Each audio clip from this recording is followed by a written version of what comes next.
And we're live on YouTube. All We right. did not have a problem with technology It's a today. beautiful day in YouTube world. It's on YouTube. YouTube. Make sure that I'm not gonna get a call like I did last time. Audio's down. Anybody? Let's do it. Let's do it. What do I like to do? I like to put it here so I can't see me, but I can see you. Okay.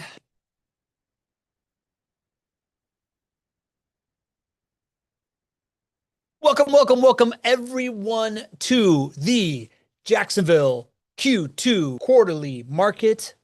Q3 quarterly market up. I guess we finished Q2. This is the beginning of Q3. We're out looking into the future into Q3, We're folks. looking into the future of Q3 Jacksonville market forecast then. I'm your host, Pablo Gonzalez. With me, as always, a man that I actually like to call GC because he's got the genius concepts, knows how to generate cash flows, is a great co-host, and because his name is Greg Cohen. Say hello, Greg. Hello, everybody. Fantastic to be with you today. And if you are joining us, we host a weekly show where we talk about topics of the day in real estate. We do some education, do all these different things. And this quarterly market update is a quarterly ritual where we invite a bigger audience. If you are new here, just know that we have a vibrant community that shows up at this time every single Tuesday. And it comes with a bunch of different quirks and traditions, but our favorite one is what, GC? The roll call, It's baby. the roll call, baby. Let's do a little shortened roll call so we're getting into leadoff batter going first today. John Henning. We got the MVP batting second. Mr. Lee We Bishop. got Jeff Pettijohn from Missouri. All right, Jeff. We got MJ Rueda checking in today. Jeff. Laura Colby from Washington State. The ringmaster. Andrew Barnhill. Andrew Barnhill.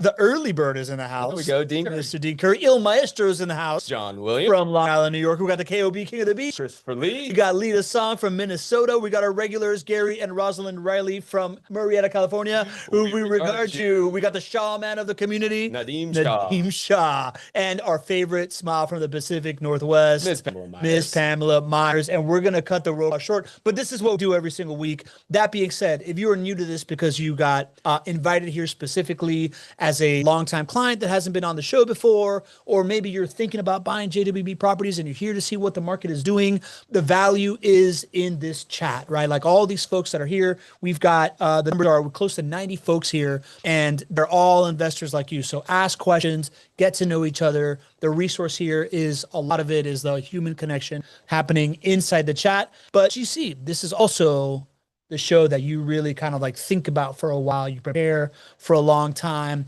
as you were getting ready to think about the forecast coming into Q3, looking back at Q2, Q1, things that have happened. Anything stand out to you as you were preparing for this? You know, I had a lot of fun putting the slides together here and the thought process together here. And I think the reason that I had the most fun, a couple of things. Number one, my thesis about why I love rental properties is because they're boring and they just work. And if you cut out all the noise, it just works. So what I was thinking and seeing as I was preparing for this, you know what? It's just working. If we just cut out the noise, it's just working. Mm-hmm.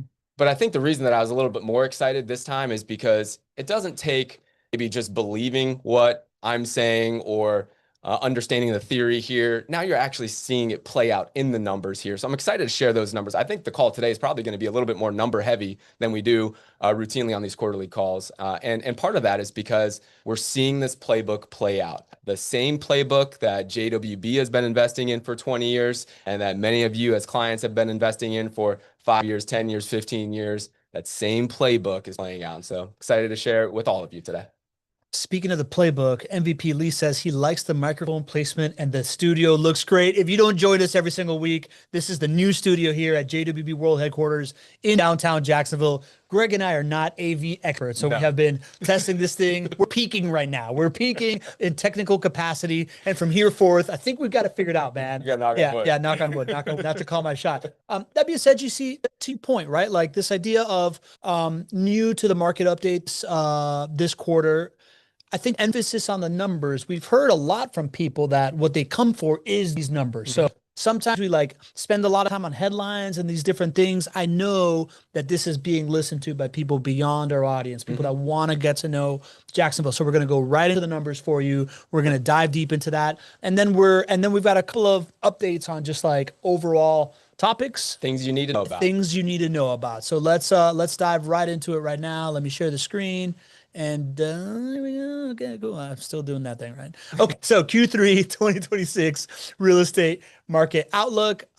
Something to know is that this is for informational purposes only. We're not financial advisors. Do your own due diligence. Anything else you want to say here, GC? No, I think you nailed it. Okay, nailed it. That being said, the JWB team is here for you to make sense of this data that we are sharing today. You can feel free to call JWB right now at 904-677-6777. You can text right now and someone will get back to you after the show, 904-293-0341. Or if you want to just like look at your calendar, look at their calendar, pick a time to meet, go to chatwithjwb.com. Easiest thing to just put it on there.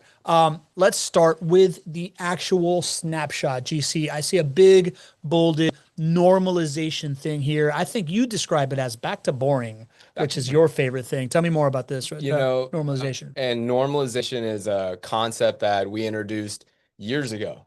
2-3 years ago. And I felt it was really important at that time to share with everybody that what would be happening in future years is following a pattern. And this normalization was going to happen. And I wanted to make sure that people were not fearful for the many headlines that were calling for the demise of real estate or single family rental properties or whatnot. It's just normalization. There is a cycle and a pattern that happens with real estate. And the cycle has been playing out. So normalization is what you're continuing to see here. I'm going to show you in a graph what I mean by that in a second. But ultimately, that's what we're seeing here in Jacksonville. And you're seeing that in many places in the U.S. So all of this noise that has been calling for these drastic actions just had not been playing out. Just as it didn't play out 3 years ago or 5 years ago or many, many years ago, as people have been calling for these drastic actions. This is just a boring asset class that just works and works and works. And I love boring. Boring works because boring can help prepare for your retirement or your kids or grandkids going to college or preparing to donate to your favorite charity. That's why I love boring so much. And you're going to see that in these numbers. Got it. So we're going to save some time for questions at the end. If you have anything, put it in the Q&A because if you can see the chat, it is zooming with a bunch of people talking to each other, right? So use the Q&A button, pop it in. GC, let's start with the median square foot home price in Jacksonville at $369,000. Home price appreciation year over year at 3.9%. Home price appreciation year over year, 6 months trailing 1.1%. Median days on market at 34. Months of inventory, the statistic that we made famous here on the show, at 4. Foreclosure rate at 0.9%. The median home price, GC, 369. It feels like it's been there, it's been right around there pretty consistently. And yet it also feels like a really high number than what we used to report. Well, that's true. It's because home prices have gone up and they have continued to go up even in the face of higher interest rates than we all would like. And so what's really noteworthy here is this is 3.9% home price appreciation year over year. That means this is from May data of 2025 to May data of 2026. And so if you look at the home price in last year to this year, the home prices in Jacksonville are up about 4%. That's really surprising, I would imagine, for many people on this call, because all we have read for months and months and months and months is that, and years now, is that home values are declining and home values are going to decline and whatnot. And this isn't the only month where home prices have been up. The last quarterly call, I shared that home prices had been up year over year at that point too. So you're seeing this trend of actual home price appreciation happen. Now, the 3.9% number is interesting to look at, but the number that I look at the most because it smooths out and removes the opportunity for like one good month of home price appreciation is that 6-month trailing number. And this is a little bit, you're going to have to follow me here just for a second. What you want to do is you want to look at the year over year appreciation rates for the last 6 months and take an average of them. And what that does is it eliminates, one good month or one bad month from an appreciation perspective. So we look at year over year appreciation, but we average for the last 6 months. And this is an industry standard way to look at this and really just make sure that the trend is something that is substantial rather than a one-hit wonder, let's say. And so if you look over the last 6 months trailing for home price appreciation, we are positive again. So home prices actually have been up a little bit over 1% here in the Jacksonville market. And that's why I say it's not just this month where we're up 4%. It's the average of the last 6 months. You're really starting to see this trend develop, which is really good for you guys to know, because you're reading articles about things that are saying that home prices are declining or are about to fall off a cliff. The data just has never really supported that, and it's really not supporting that now. GC, remind me, correct me if I'm wrong, but when we talk about a lot on the show, this idea that we think about home price appreciation, not in a year over year. We like to look at it for 30 years. And then you can really count on that. And if I remember correctly, over 30 years, the home price appreciation is 4.9%, right? So it's still raising. It's still going up in a year over year basis, but it is lower than the historical 30-year average right now. Yeah, and that's not unique. Okay. You know, from year to year, you're going to be either above the historical average or below the historical average. That historical average, actually 4.8%, if we're being specific about it. And that actually goes back longer than 30 years. It goes back over 40 years. Okay. That's the last rate. The data started to get reliable about 1980. Okay. And so you go back as far as you possibly can, and you average out what the annual home price appreciation rates in your market are, and that gives you a very good indicator of what your home price appreciation will be over the next market cycle for you. So think about holding an asset for the next 10 years, 15 years, 20 years. If you know what the average appreciation rate has been over the last 40 years for Jacksonville, it's like you have the answers to the test. You're going to know within a small range what your average home price appreciation will be on your asset for the next market cycle. And so that's really important information to know. Yeah. Now, on an annual basis, we're going to look at what home prices do because that's important. You need to know that, but that's not going to wag the tail that much. Okay. Or the tail's not going to wag the dog that much when it comes to 1 year of home price appreciation. When it comes to 40 years of historical home price appreciation, which is between 4.5% and 5%.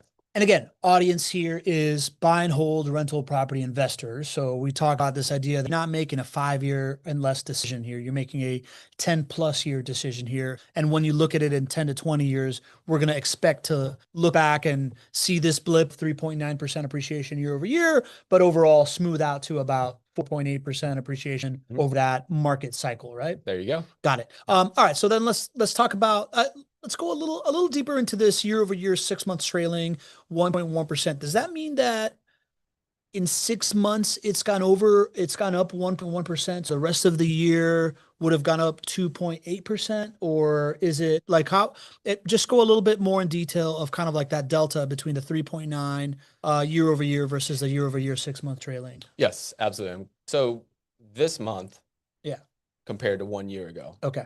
3.9% growth. So May of 2025 to May of 2026. If I bought May of 2025, chances are that my home has gone up 3.9% since then. Yeah, the macro of all properties in Jacksonville have gone the up. Average. The median, which is an average, right? So now how that relates to the 6 month trailing, that's 1/6 of the 6 month trailing. Okay. So when we're talking about 6 month trailing, it's saying, well, for May to May, it went up 3.9%. That's one of the 6 months that is averaging out to get the 1.1% of 6 month trailing price appreciation. Does that make sense?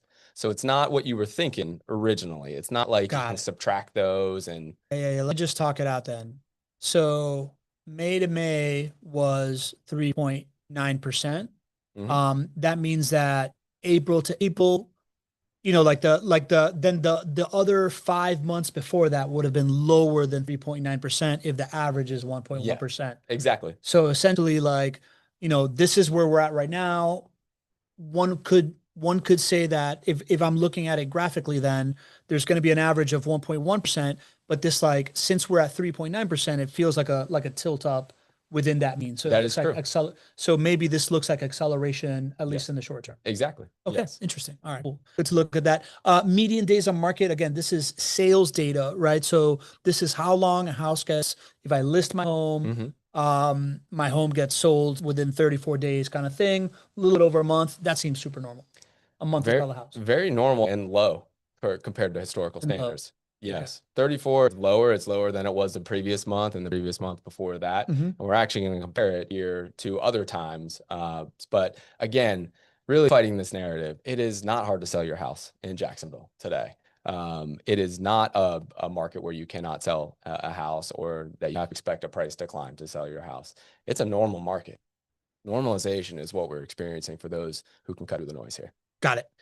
Months of inventory for those of you that have not been watching the show for the last 5 years.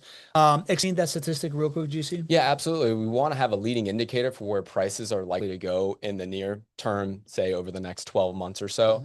And so what we do is we look at the number of homes that are on the market and the number of homes sold in the previous month. And if you just think about it like you're a business owner and you've got a lot of inventory, and you want to see if you want to raise prices or if you want to drop prices, well, you look at the amount of inventory that you have and you'd see how much sold last month, and you'd probably say, well, you know what? That's how I'm going to gauge whether or not I'm going to raise my price or lower my price. And in real estate, you can do the same thing. It's called months of inventory. And really, you look to see how many months would it take to exhaust the current inventory on the market.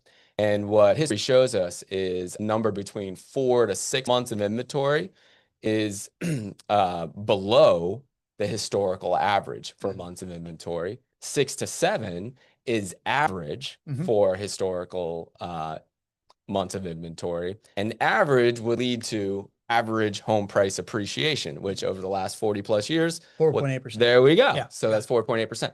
And then if you get above 7, and the farther you get above 7, you could get to a place where you would see lower than normal home price appreciation. Lower than normal home price appreciation does not mean price decline. You'd have to get to really, really high months of inventory to see price declines. So that's really what months of inventory is. It's a measurement that we introduced really when we started to do the show 5, 6 years right ago. COVID time. Yeah, and that's why it substantiated our viewpoint that we didn't see prices going down, even though the rest of the world did. It's because we had low months of inventory. Well, guys, guess what? We still have low months of inventory. We have been consistently below 6 months of inventory almost every single month for the last 5 years, and we continue to be low in terms of months of inventory. So that just means that we don't have enough inventory in the market to satisfy the demand for an equilibrium market, which is leading to things like low days on market and higher home price appreciation, which is what you're seeing. All of these things relate, and that's why if you cut the noise, that's why the market is playing out the way it is. So each of these statistics, in a vacuum, you can give it an attribute, right? And then you paint the picture with all the statistics. Months of inventory at 4 means it's lower than the average, like a historical average, which means it's a buoyant force as far as like in a vacuum for home price appreciation. Then we have Jack's foreclosure rate, 0.9%. That seems astronomically low. It is. A normal market has about 10% of all properties as foreclosures. So 10% is the norm. We are less than 1% of all properties in Jacksonville that are foreclosures. And if you really wanted to construct a market that is going to have significant price declines, you really got to have a high foreclosure rate. Right now, there's over $30 trillion of equity across the entire country in homes. So the idea that there is this foreclosure crisis or this foreclosure wave is coming is not real. I've been calling that out for years and years and years that it wasn't going to happen. It hasn't happened. It will not happen anytime in the near future. And that's what you're seeing here with foreclosure rate in Jacksonville, less than 1%. It's incredibly low. Got it. So if you were to paint the picture of these, median square foot price is a number that I would say probably 5-10 years ago, we'd probably be pretty impressed by right now. Right. Year over year, home price appreciation at 3.9%, with year over year 6 month trailing at 1.1%, means that home price appreciation seems to be increasing based on what we talked about. Median days of market at 34 is historically low, which means it's a buoyant force. Months of inventory is at 4.0 is low, means buoyant force. Jack's foreclosure rate at 0.9%, super low. Sales data seems to be pointing towards a upward trend in the home price appreciation market in Jacksonville. So yes, sales data, everything I'm sharing with you. The one thing that may not be high and is probably down this year compared to previous years is the number of sales. And so just be very aware when you're reading articles and they're talking about the number of sales going down. You can have a market where the number of sales go down year over year, but home prices still go up. And I think the talking heads have a hard time of separating that. Interesting. You can have both of those things to be equally true. What many articles are written about is the number of sales is down this year versus last year, and they assume that the market is declining. That's not the case. So home prices are actually going up. The fact that we look at the last 6 months on average and we have over a 1% increase means that you got half of the data points of an entire year here. And so more likely than not that you'll see home price appreciation will get to the end of 2026 overall. So good leading indicator there. Sounds good. So this sales data, this is home price appreciation. That is a big part of the return of why we invest in rental properties, right? Like we talk about how 5 profit centers, home price appreciation is often 60 to 80% of the overall returns that you end up getting. But of course, we also talk about cash flow when it comes to our home price appreciation, and that comes from rent data. So our rent right now in Jacksonville, median square foot rent price. It's a single family. Single family. Yeah. Just on automatic over here. Median single family rent price. This is the JWB portfolio, right? Like this is now not Jacksonville, but JWB, which is representative of the workforce housing in Jacksonville, because you guys have 6,000 properties. Well, we do. We now manage over 7,000 properties, which is pretty cool. So to get rent data, you really got to find a few different sources and put it all together. There's not one source that's going to give you all the information that you really want to analyze the market. So some of the data is Jacksonville based that we get from our consultants that we pay a pretty penny to be able to get that information. So when we're talking about the Jacksonville median single family rent price, that's coming from macro data. Yep. Same thing with the rent price appreciation. When you start to see JWB in front there, that's all micro data that we pull from our database, which now, we do manage over 7,000 properties here, and about 5,600 of them are here right in Northeast Florida. All right. Significant database here in Northeast Florida. So kind of like what people don't get anywhere else. Right. Just throwing that out there. Just throwing it out there. If you're on the show, this is why you come, right? So median single family price, $1,810. Single family rent price appreciation, down 0.4%. So relatively flat, a little bit down. Average rent price for JWB, $1,536. That's representative of the workforce housing demographic that you serve. Single family occupancy rate, 98.1%. JWB collection rate, 98.4%. JWB average turn cost to an owner, $1,204. Average property turn days, 10 days. Early termination / eviction rate, 0.4%. Renewal rate at 76%, and an average lease of 54 months. It's about 4.5 years. Do you see where do you want to start with these numbers? Anything you want to call out here? I think when we look at the micro data, the JWB data, this is world-class performance for a property management team. Extremely proud of everybody on our team that works so hard to make these numbers work. At the end of the day, if you're buying rental properties, it all comes down to wonderful management of the asset, because that's what turns these fancy spreadsheets into real dollars in your bank account. And that's what creates a great experience for you. So really proud to see over 98% occupancy, over 98% rent collection. Property turn costs are significantly down. The days that it takes to take a home from during a property turn of only 10 days is something that we continue to shine with and get better and better year over year. So, and we haven't even talked about some of the things that ultimately separate, I think, a great rental experience from maybe an average one, just limiting turnover. So that comes down to 76% lease renewal. And an average duration of residence stay of 54 months. We just know as rental property owners, I'm a rental property owner, you're a rental property owner, you're probably a rental property owner, or you're thinking about it.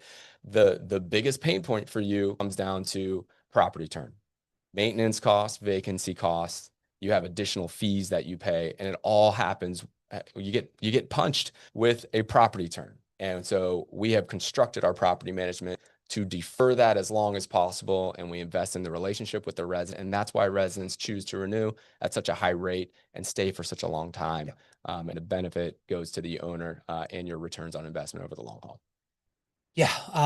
Now having been a rental property investor close to 5 years here, I can definitely say I'm having the most fun when my properties are rented, right? So like the thing I care the most about is this 76% renewal and 4.5 years occupancy, which has been like my experience. Raj Bantu, right along Raj, says, Renewal rate of 76% is amazing. Average duration of residency of 54 months, very good. I agree, Raj. So this idea of like most of the time my stuff is occupied, things are just cruising along, maybe minor maintenance things here and there, but I'm not having months without income is big.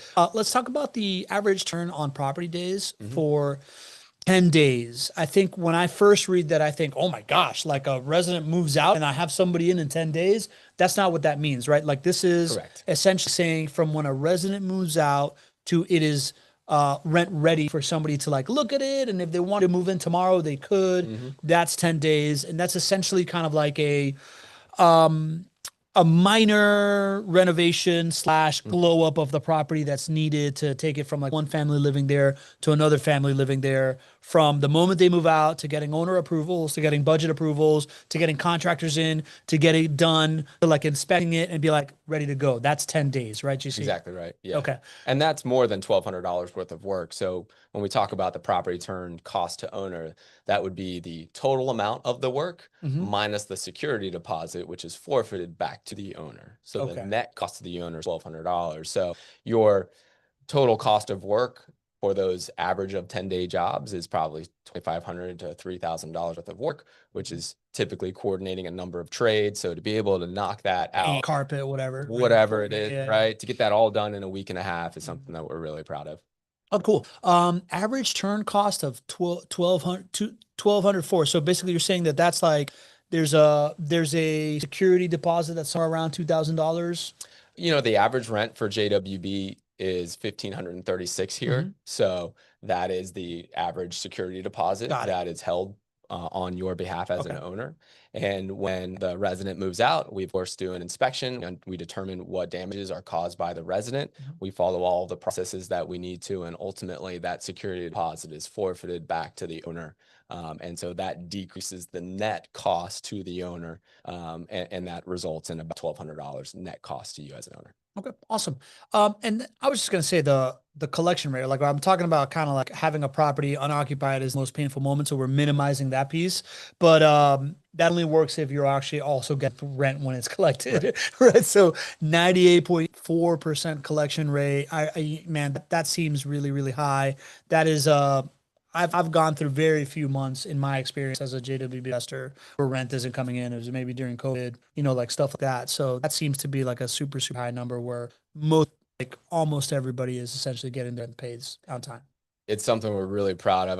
In a previous quarterly outlook, I totaled up the number of months consecutive that we've collected over 98%. I can't remember what it was. It was over 40 or 50 months consecutively. And I think there's only 1 month in the last 7 or 8 years that we hadn't reached 98%. And during those 7 or 8 years, it was COVID time as well. So incredible job by our property management team. At the end of the day, you know what? We have to be excellent at property management if you're going to be happy with the investments that you have and if you're going to come back and buy more. Yeah.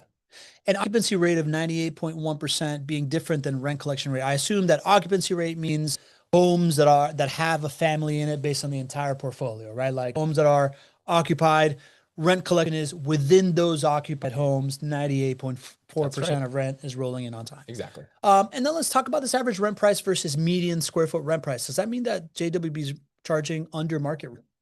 Well, so the median single family rent price is taking all single family homes in Jacksonville. Yeah. And so we specifically focus on workforce housing, and workforce housing has lower rent rates than the average or median household in Jacksonville. So that's why you're going to see our rent prices are below the median. What you'll also see is the homes that we sell are priced below the median as well. So if we remember from the previous slide, the median home price in Jacksonville is $369,000.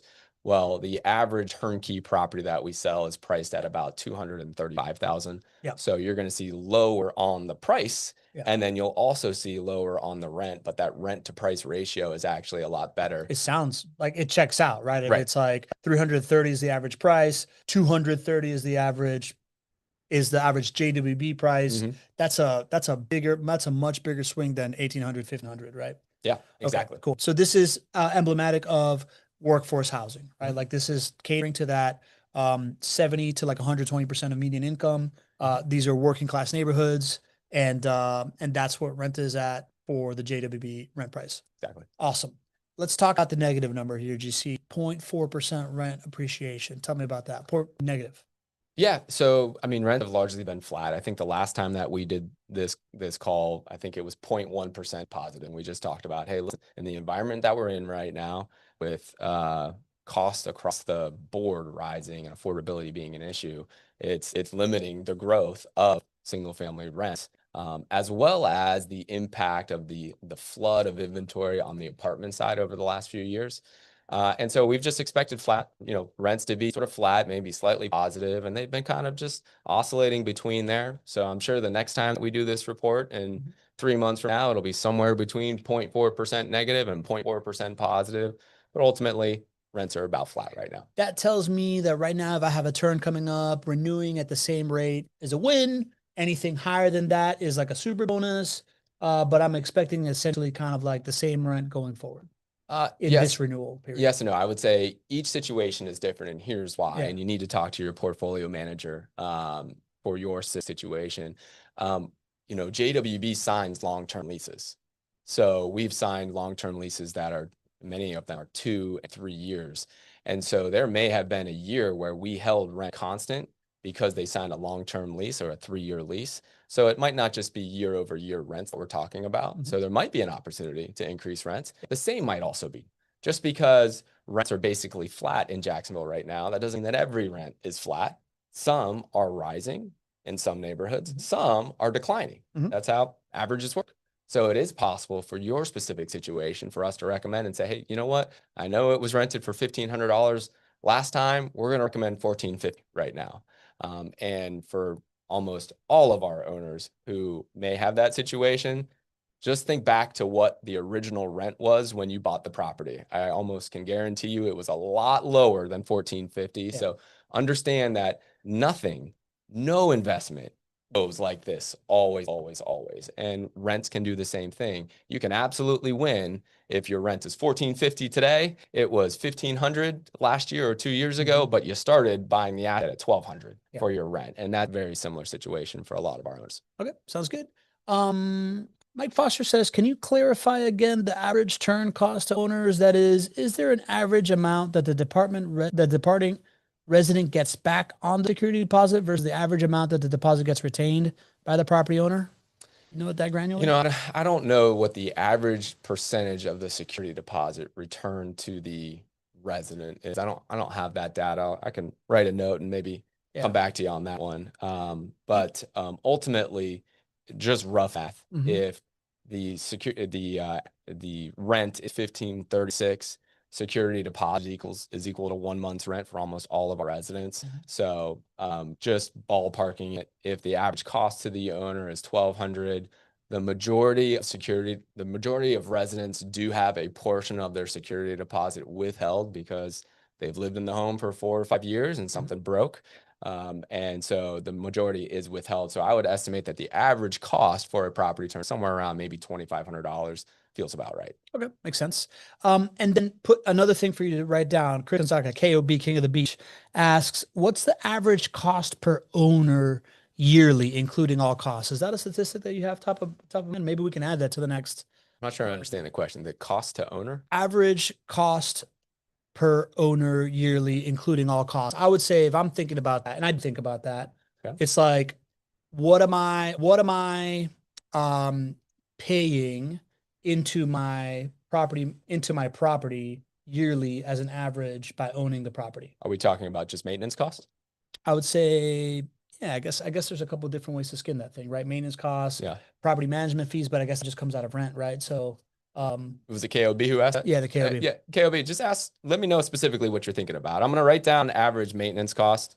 And if it's more than that, then I'll aim to please, my friend. Sounds good. Yeah, he says yes. Okay. So average maintenance cost. Good stuff, Chris. I appreciate it. That's a good one. All right, GC. So rent data looks solid, right? Like we said, it's been pretty flat recently. Everything else performance-wise looking really, really good. That means that cash flows, to me, I look at this and I think cash flows are stable, right? So and growing. And grown. Because rents over time Yeah. have grown significantly. Yeah. Even though they're roughly flat right now, Yeah. we're looking at year over year. Yeah. Rents have been going up and up and up. And what hasn't been going up and up for our owners is their costs, meaning their debt costs, because you're in fixed rate loans.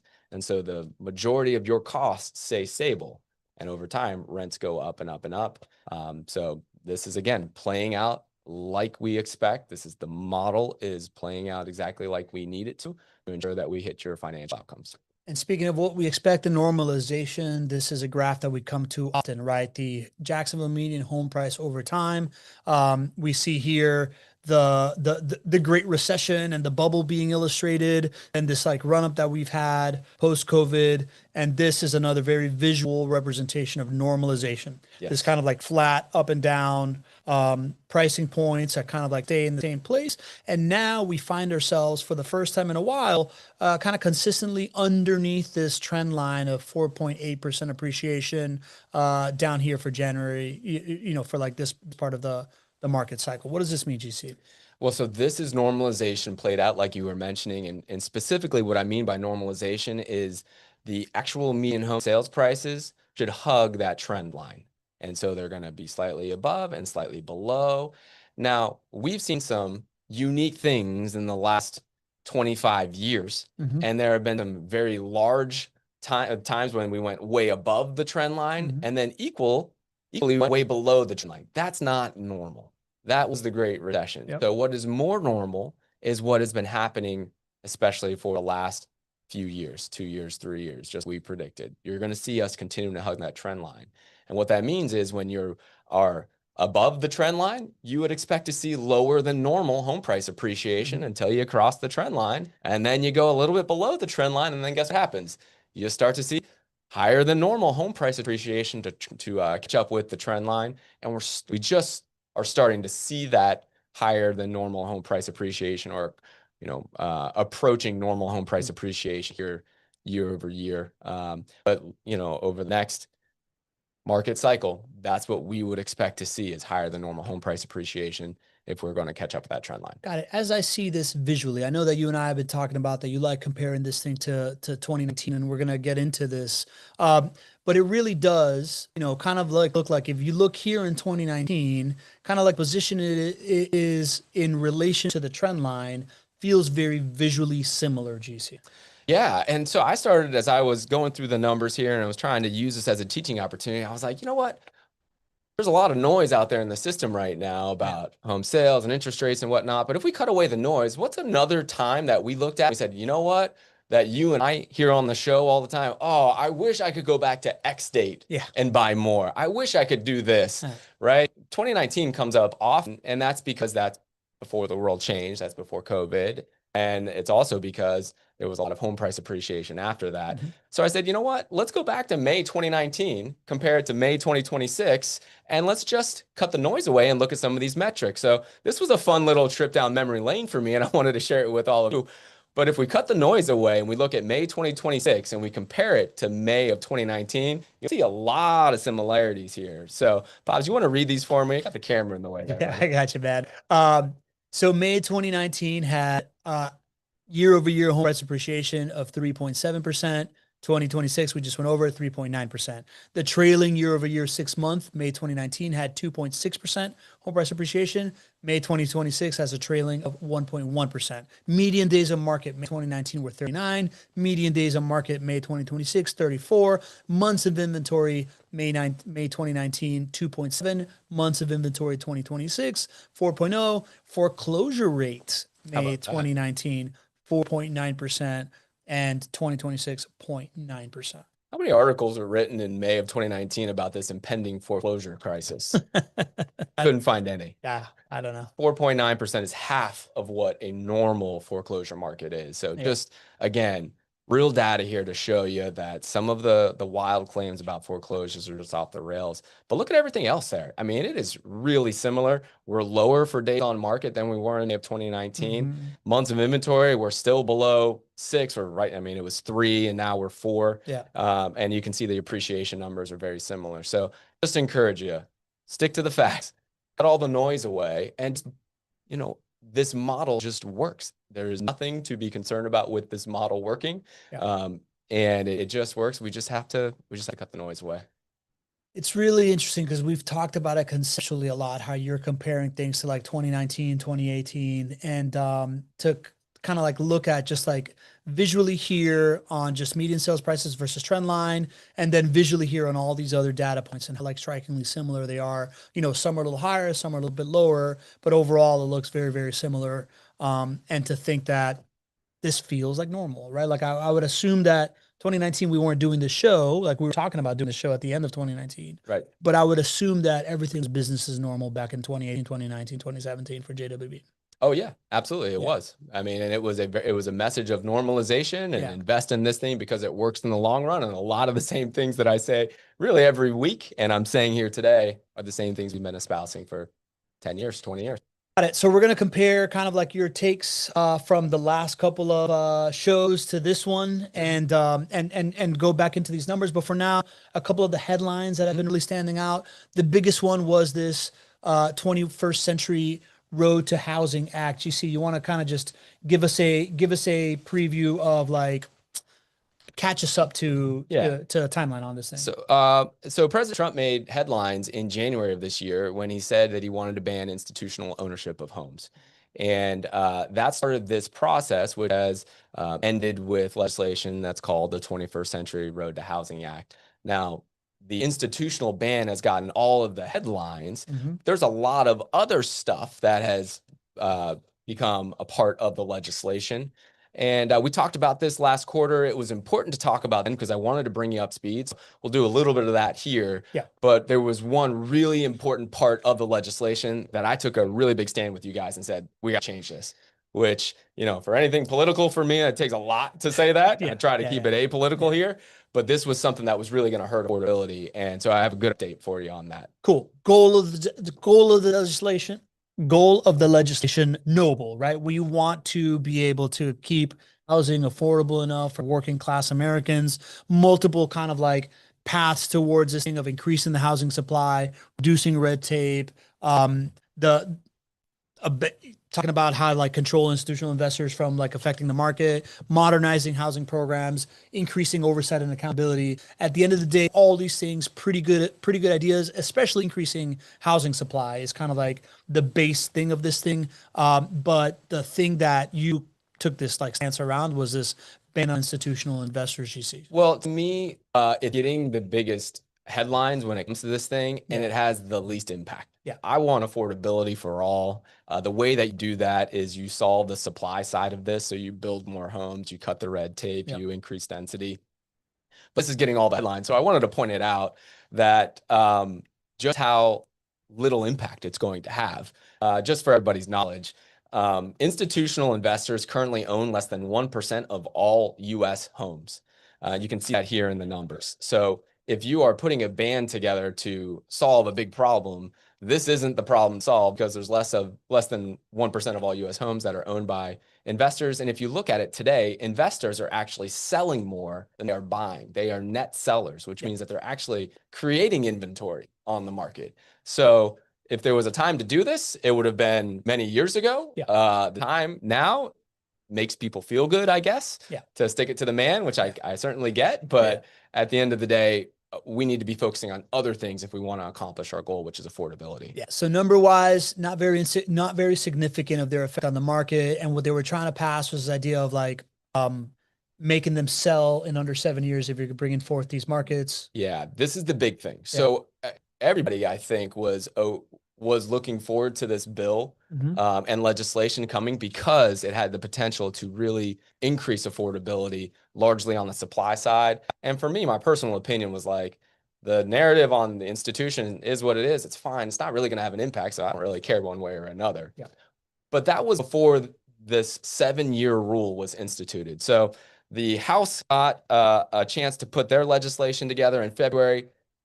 Didn't include this 7-year rule, which I'll explain in just a second. And then out of nowhere in March, the Senate passed their version of the legislation, and it included the 7-year rule. This became a big issue for everybody. Yeah. And what happened was the Senate put in this rule that institutional investors must sell their single family homes within 7 years and only to individual homeowners. Now, what's actually happening, institutions are actually helping with the supply side. It's called build to rent. Institutions, JWB, would be categorized as an institution because we own more than 350 homes. We build 300 to 400 homes a year. So we're bringing 300 to 400 homes to the marketplace. To an undersupplied market. To an undersupplied market. We're helping with affordability. And there are many other institutional investors that are doing the same. So we can ban institutions from buying, but let's not ban them from building and creating more supply. Well, when you tell an institution that they have to sell that home in 7 years, it breaks the business model. Yeah. And so by doing this, what happened was the debt and the equity and all of the financials behind build to rent said, you know what? I'm not going to play in that game anymore. And so the demand for build to rent and the money behind it evaporated once the Senate came out and did this. And so from that point forward, industry experts, lobbyists, and many who want affordability said, you know what? We're creating a problem here through this 7-year disposition rule that it doesn't need to be that way. We can still ban institutions from buying, but when they're adding supply, let's not get in the way of that.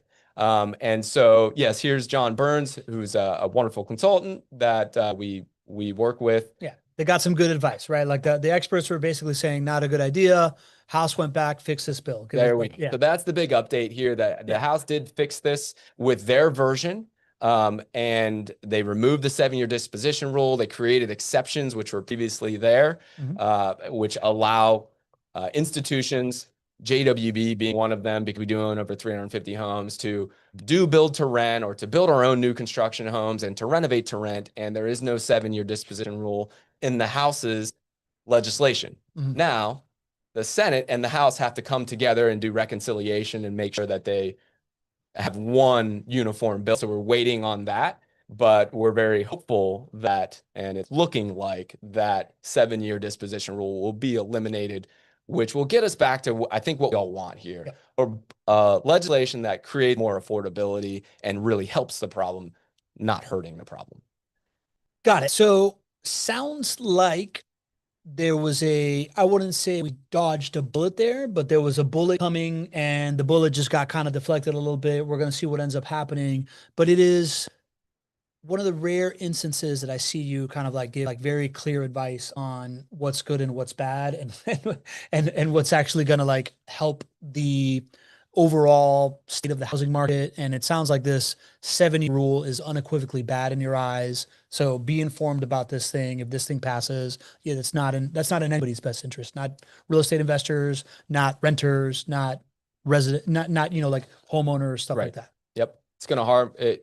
And luckily, I don't think it's going to be a part of the legislation. It's not the way. But if it had passed, it would have done more harm than good, in our opinion. And you're right. Anything in the political sphere, I try to present both sides. So if you see me take a stand and say, "Hey, we got to do something about this," that means it's pretty clear in our eyes that it was something that was a harmful part of the bill. Yeah, and if you're in a dinner party, the reason why is institutional investors make up less than 1% of all they sell less than 1% of the homes. So it's not really going to like help. And yet they build a lot of the supply. Yes. That's desperately needed. Very simple to understand. GC, speaking of other political kind of things happening, the other big headline out there is this idea of property taxes in Florida being eliminated.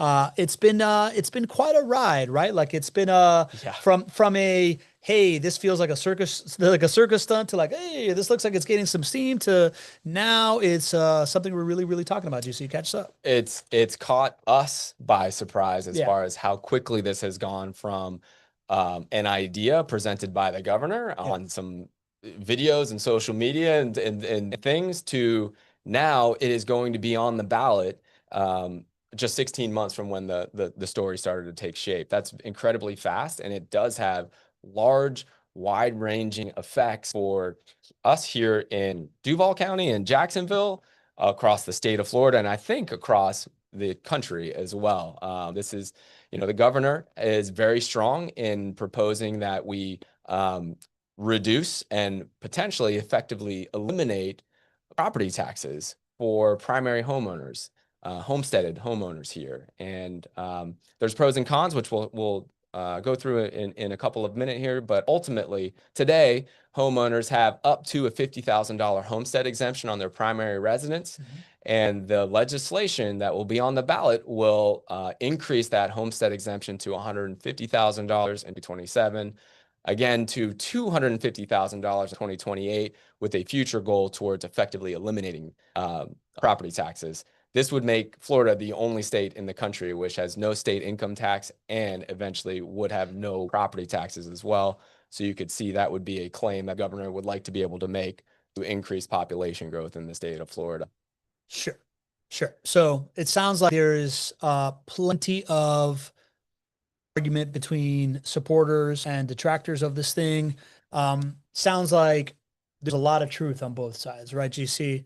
Supporters talking about more affordable housing, more money for homeowners, higher home values, like you said, making Florida more attractive, making government more efficient. Lower property taxes at the end of the day is a really good marketing for the state of Florida, which would attract people here and drive population growth. Yes, and if we just think about this with our rental property investor hat on, mm-hmm. if we had no property taxes, and again, we need to think beyond just rental property investors when you're voting, but if we only looked at it from that lens of being a rental property investor, this would dramatically increase our return on investment. Because what would happen is you would have even higher population growth. That would be even higher demand for housing. We are already undersupplied for housing. And so ultimately, if you have low supply and higher demand, that would increase prices. So this would not eliminate our property taxes as rental property owners. This is just for primary homeowners. Mm-hmm. But our values of our assets are based on what is selling in our neighborhoods. Yeah. And so instantly, another home that's owned by a primary homeowner would be able to have a higher price because you could have the same payments because you no longer had property taxes, but the price would be higher. And ultimately, it would increase home values for everybody here. So if we're just thinking about the best return on an investment as a rental property owner, through that lens, this would be good. Yeah. However, there are equal and opposite, and potentially the way that you think about it, potentially more downsides to doing it, which is important to think about. Yeah. So, back to this slide, as a rental property investor, this doesn't mean I'm not paying taxes, but it would mean population growth, more demand for homes in my state, which drives up home price appreciation for me if we're looking at it from a rental property investor standpoint. Downside here, as far as what the critics say of this act, is less public safety funding, less infrastructure funding. Revenue must be replaced in some way. So someone's going to pay for this, and we're still not super clear on what that looks like. Fewer discretionary investments such as downtown revitalization, economic development, community projects that we talk a lot about here. And at the end of the day, the unintended consequences. This is a unproven method of doing something. So we don't know what the externalities are going to be. So the critics ultimately say property tax reductions could reduce fundings for services and investments that communities rely on, and we don't really know how that ends up affecting long-term payments. Yes. Ultimately here, nobody really knows the numbers on the thing. There is a lack of information when it comes to the numbers, and I think that is pretty scary. I think ultimately we all want more affordability. If there's a way to do it and reduce our property taxes, I think everybody would be in favor for it. But the things that we're potentially giving up are very, very important. Public safety infrastructure, those things, it's not just Duval County that depends on that. Think about smaller counties out there that really don't have as much of a revenue base other than property taxes. So and nobody just knows how the numbers are going to shake out. So I'm excited to learn more about the numbers. Our mayor Donna Deegan held a press conference about this recently, and they estimated that the budget for Jacksonville for Duval County would be decreased by about $300 million if this act was in place. She obviously is not for this. And she talked about some of the discretionary investments that we would not be able to make as a city and as a county if this goes forward. She specifically talked about things like downtown revitalization, economic development, and some of the community parks and projects that are very, very critical. So again, now if I'm putting on my hat as a JWB owner of rental properties, and we think about all of the momentum that we have for downtown Jacksonville, and we understand that when downtowns become revitalized, what does that do for your home values and for rents and median incomes and quality of life for everybody here? I could create another argument in my own head and say, you know what? Maybe that's not good as well. And so I really would just encourage all of you to, if you're in the state of Florida and you'll be voting on this, become informed. I think, you know, the vote is in November. It's June right now. You have 5 months. I hope these numbers come out and that you can make an informed decision, but this isn't a simple one. And I do think that this is going to be a very, very close vote. The legislation needs 60% in order to take effect, 6% to vote for it. And so I would really, really encourage you to be an educated voter on this in the state of Florida, because I do think it's going to be a very, very big and important topic. Yeah, makes a lot of sense how cutting property taxes could be one kind of economic boom, but then again, downtown revitalization and public project investments have also shown to be another kind of economic boon. So it's like, get really, really informed of what is the, you know, what is the thing that really drives long-term prosperity and these kinds of things. It's not super clear based on what's happening. And I think everybody has their own things. And of course, each different municipality is different, right? Like a big city like Jacksonville that has things, gets access to it one way. Smaller cities, you know, may not have the way to do it. Is what's good for the state, good for the cities, what's good for the city, good for the state. It's really, really like unclear of kind of like both sides of this thing that we'll see if we'll see where it shakes out, man. This is a really, really interesting headline. I agree. Unprecedented times, my friend. That being said, these have been your past predictions, GC. We like to hold you accountable here. You've been talking about how interest rates are going to roughly stay around 6.25, like 6.2%. 2026, it's at 6.3%. Home price appreciation, you said slightly positive, up a max of 3%. And right now we are a year over year, 6 months trailing of 1.1%. Months of inventory, you said that stay within the 4 to 6 months range. We're at 4.3 months. Rent price appreciation, you said slightly positive, max of 3%. Right now we are slightly negative, but it's been essentially flat. How do you feel about your predictions here?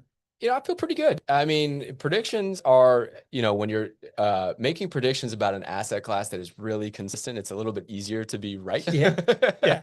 We have seen some wild things that have happened in the first 6 months. Yeah. And we're 2.4 and we're 0.1% away from the third one. Yeah. You know, this just goes to show that you're investing in something that is consistent, that you don't have to be an expert in, and you don't have to understand all the ramifications that's going on in the entire world for you to invest in something that just works. And that's the type of thing I like to build my retirement on. I want to do it for you as well. And so when it comes to predictions, I feel pretty good about our predictions early on.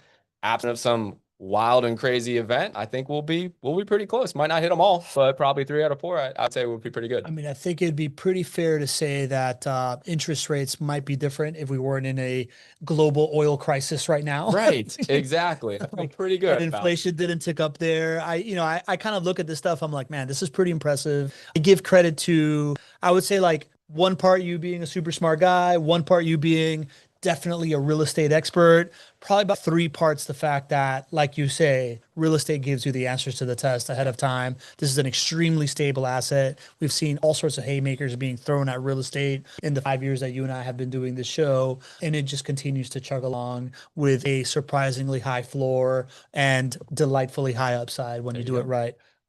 So we're going to give key takeaways, but before and hit some Q&A right here. But before we do that, GC, on Thursday, I'm going to be hosting this JWB Featured Properties webinar. This is essentially, you know, if you like this information, you like being in an asset class that is predictable, that is boring, that you can, you know, really count on for retirement and having all these options at the end of the day, what does the purchasing decision look like? We're going to talk about that. This report here is for everybody to get informed. Thursday is going to talk about you to be like tactically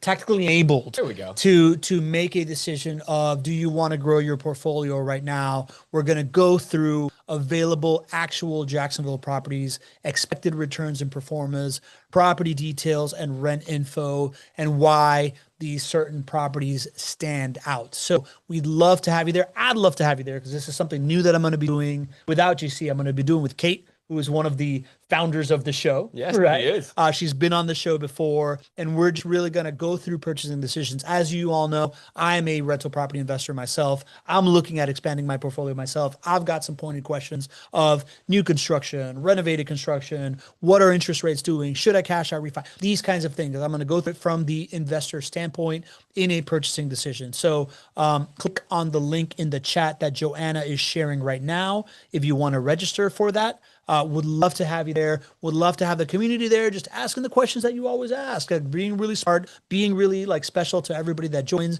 And if you're new, this is a really good, no pressure opportunity to kind of like kick the tires if you want to kick some tires without being on a sales call and just kind of seeing me go through it. So would love to have you there on Thursday, June 18th at 3:30 p.m. Eastern.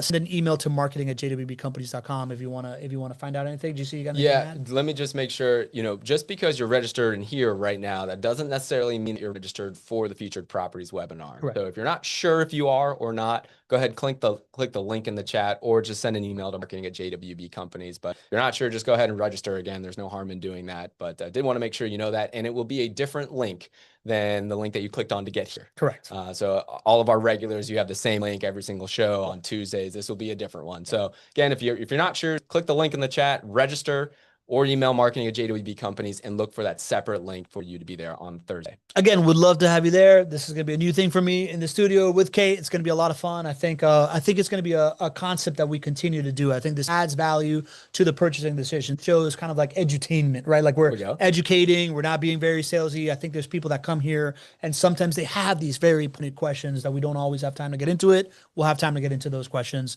on that webinar. So GC, number one takeaway of what the Jacksonville market is doing. Talk to me. Jacksonville's real estate market continues to normalize. It's the same message I gave last quarter. It's the same message this quarter. Guess what? It's likely it will be the same message next quarter. But the thing that I want you all to know is that all we have to do to succeed in this asset class is be normal. And most of the time, that's what this asset class does. So normalization is where we are. It's what I expect to continue. And then if we cut through the noise and we look other times that we knew were great times to be able to buy rental properties like May 2019, and you compare that with the objective facts today, you're going to find a lot of similarities. So hopefully that helps you and informs you as you are thinking about making your decisions to buy more. In a crazy world, a normalized experience seems like a very attractive thing. Yeah. And that is the bubble that we live in as Jacksonville real estate investors right now. So again, don't let the noise of crazy world fool you. Right now in Jacksonville, more like 2019 when it was just normal times. Nobody was freaking out about rental properties one way or another. And that means that those of us that just want a good experience under the radar it's a good time to buy.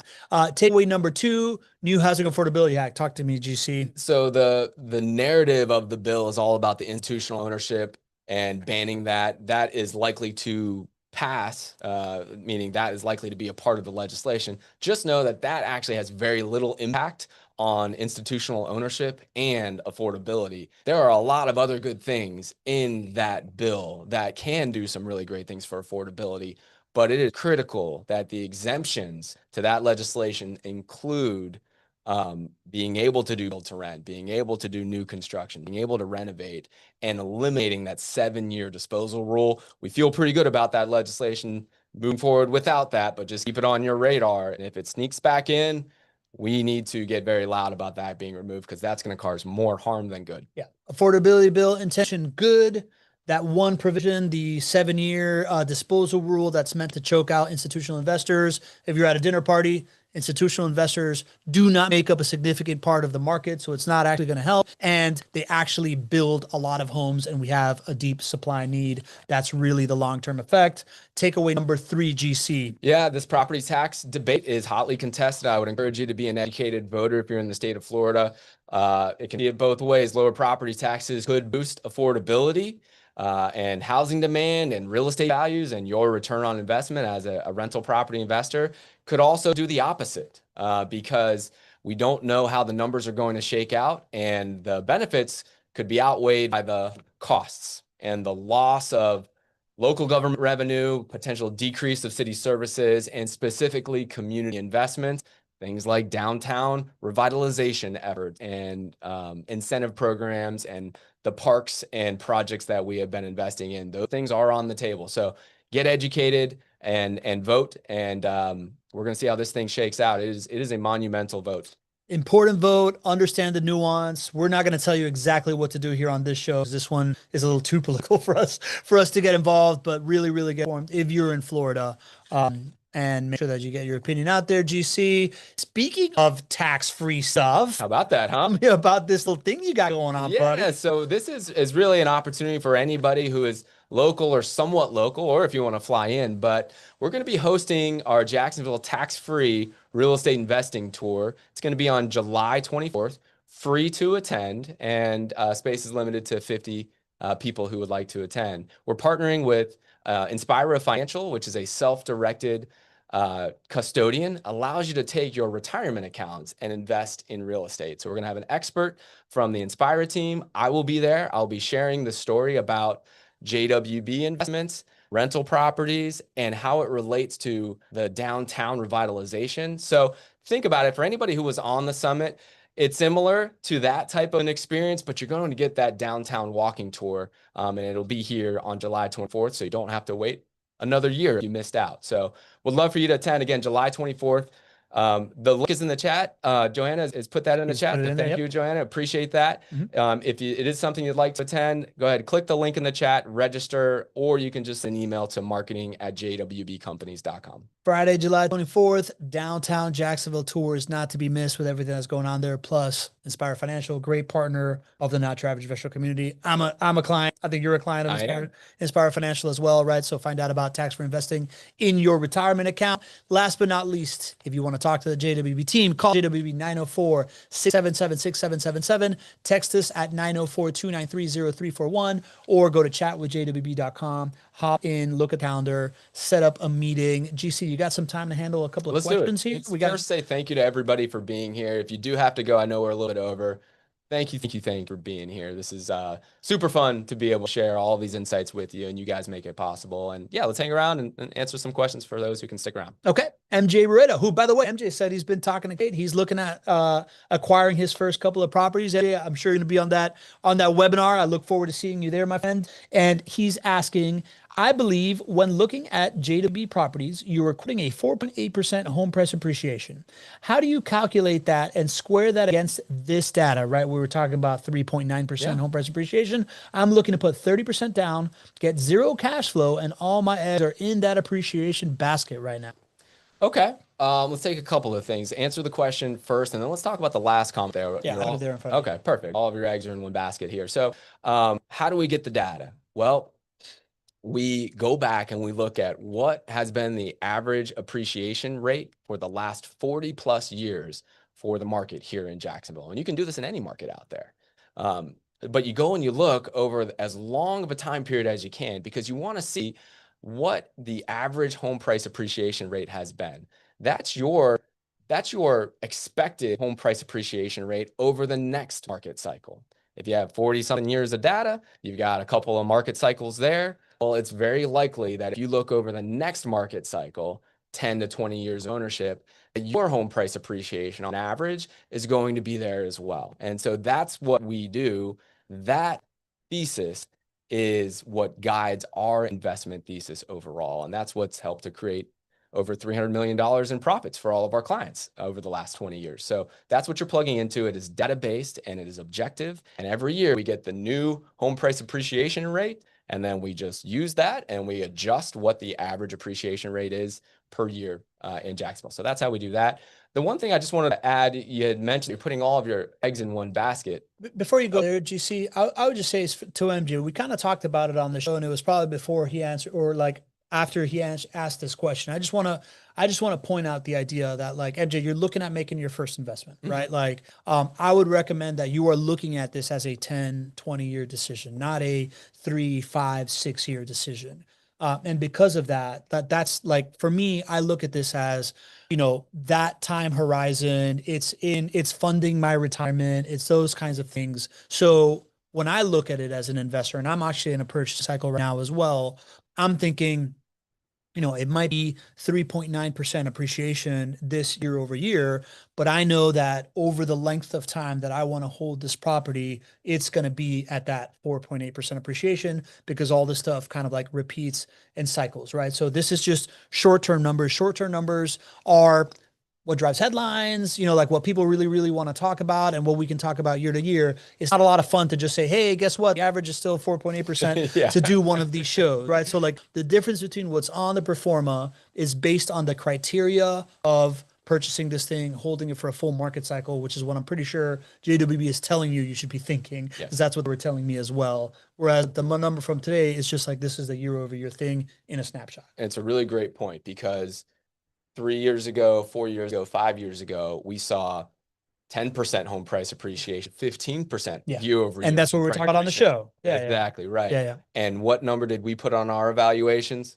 4.8% home price appreciation. So everything we do is about the long haul and the long term, because that's the goal we're trying to accomplish for MJ. Yeah. I'll talk about the eggs in the basket. I know you got a good point there. And the reason that you're investing here is because you're going to win from 5 profit centers.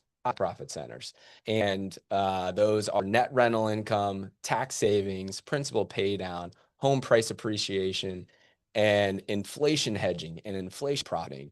So while you may look day one and say this thing's going to be break even or slightly cash flow positive, and that is true, that's not the full picture. You're not putting all of your eggs in one basket for home price appreciation. Home price appreciation is the largest component of your gains, but don't forget about tax savings. Don't forget about principal pay down, and your net rental income goes up and up and up as you own. So the cash flow is there when you need it. It doesn't change your life day one, but it's there when you need it. So that's really the big picture that you're investing in, MJ. Yeah, and MJ, I would say you're putting somewhere between 60% of your eggs in the home price appreciation basket, right? Like when we look at these, I recognize your name. I know you've been here for the last couple of weeks at least. I don't know if you've seen one of our real investor breakdowns, right? We always break down when we have a guest on the show that's invested, myself included, Leslie Wilson included. We break down profitability per profit center on a pie chart. And when you look at it, you consistently see that home price appreciation makes up 60 to 75% of the overall return. And because of that, we call it a Pac-Man, right? Like it looks like a Pac-Man on a pie chart. Everything else is the mouth, right? So what you'll see is that home price appreciation will be a majority of your returns, but over time, your cash flow goes up. That's going to happen, right? So you are putting a lot of eggs into home price appreciation, because that's the name of the game in real estate. Cash flow gets you there, and cash flow, like a fine wine, gets better over time as well, right? There you go. Okay. Thank you so much for the question, MJ. All of your questions have been awesome, man. So I'm really excited for you. My boy LinkedIn Lowry is asking, GC, I saw a report, LinkedIn Lowry is a local, right? So he pays to the local news as well. I saw reporting that the proposed property tax amendments impact to the Jacksonville budget may cause grocery chain Publix to rethink whether they would build in Pearl Street because the city won't be able to offer incentives. Any insight or thoughts, or too early to tell? I haven't heard that at all. I think I would have heard that. Yeah. Okay, got it. But it's in line with what you're talking about, right? Like if this property taxes go away, these incentives that are attractive to developers and are attractive to people, it's going to kind of like change the calculus going forward if this thing gets passed. So it's something to think about. It is something to think about. There is a growing narrative about the amount of incentive dollars that have been given to developers downtown. And there have been a lot of incentive dollars that have been given. And so there's that narrative out there. The dollar for incentive dollars are going to be harder to come by in the future. And that's what we want. We want to create a scenario where you do need to start this flywheel with incentives, but then downtown is operating just like Nashville and Austin and Tampa without the need of incentives. And so that's where we want to go. But the noise is real. People do not like giving incentives to developers, and I get it. And then if you throw on the property tax issue of the reduction of property taxes, then that's going to make that noise and that challenge even greater. So I do think it's something to pay attention to. Specifically, I haven't heard anything about this affecting the Publix deal, which is in Pearl Square. That's all I was saying on that one. Got it. Real quick, Jeff Bonser, I just mentioned this idea of a full market cycle. Jeff Bonser says full market cycle. What is a full market cycle? Yeah, so a full market cycle is known to be between 10 to 20 years. And the reason that it's 10 to 20 years, because if you look over time, it usually takes somewhere around 10 to 20 years for that full cycle to play out, meaning that home price appreciation averages back out what that long-term growth trend is. So that's really why the thesis of investing in a JWB rental property, or really any single family rental property, is hold on for a full market cycle so that you can count on home price appreciation, because it's very likely that will be in that range for your next 10 to 20 years. And I would say, Jeff, welcome to the show. I think this is the first time we read your name, so glad to hear. Make yourself comfortable. Something that we talk about when it comes to full market cycles, I think we're so used to like cycles being like positive and negative, right? In real estate, you know, that's like that in other asset classes. In real estate, the market cycle is really more like faster growth and slower growth. You know what? I want to put that visually out there. I was We should thinking put that about visually. I'm gonna write this down for a future topic. Yeah. So it's not like you're not looking to like buy the dip in real estate, right? It's just kind of like what point you're getting in where it's either moving faster or slower. But we've really only seen a dip one time in anybody's lifetime. The only times we have seen home values decline in Jacksonville were during the Great Recession. Yeah, exactly. So 90% of years home values have gone up. That's not what we typically think of cycle. Yeah. It's like a cycle that it's more goes as low as like flat. Yeah. You know, so anyways, we'll come up with a better visual to help teach that in the future. Love that. Diane Jacques asks, what's the average % increase in property insurance and property taxes annually? Where are you at that, GC? You know, so I don't have a figure for you, but what I do know is that the increase of insurance costs in the state of Florida are the lowest for any state across the country from last year to this year. It's the lowest of any state across the country. So what that is showing you is that the Florida insurance market has stabilized. We have more insurers coming into the state, and there's actually talks of insurance costs potentially going down, although I don't want to get everybody's hopes up too much on that. But what I can share with you is that stabilization in insurance is a really, really good thing, and you do not have to be worried about these incredibly high increases to property insurance costs like we had a few years ago in the state of Florida. That has come and gone, and it's much more stable now. Awesome. I just read this in the chat, but MJ is saying, thanks, gentlemen. I'm trying to maintain a personal 19-year horizon of investing, looking for the first, maybe second as well. You and me both, brother. I'm also kind of like in the same kind of like horizon. That's cool, MJ. Really, really interesting.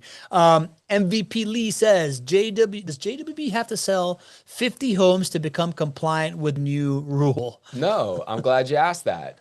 There is no requirement for a company to sell a certain number of homes to become compliant. It's not like a company that has 10,000 homes has to sell, 9,700 homes or whatever to become compliant.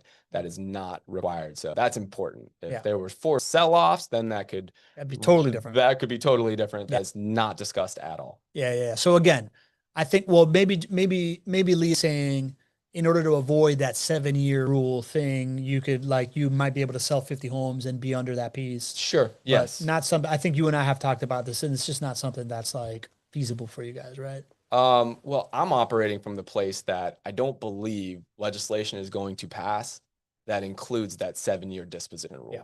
If that was the case, then we would have alternative solutions at JWB for us to continue our business model. And I'm sure we would solve it, but I'm not even wasting any time or energy on that because it's just looking like smarter head prevailed here and removed that disposition rule.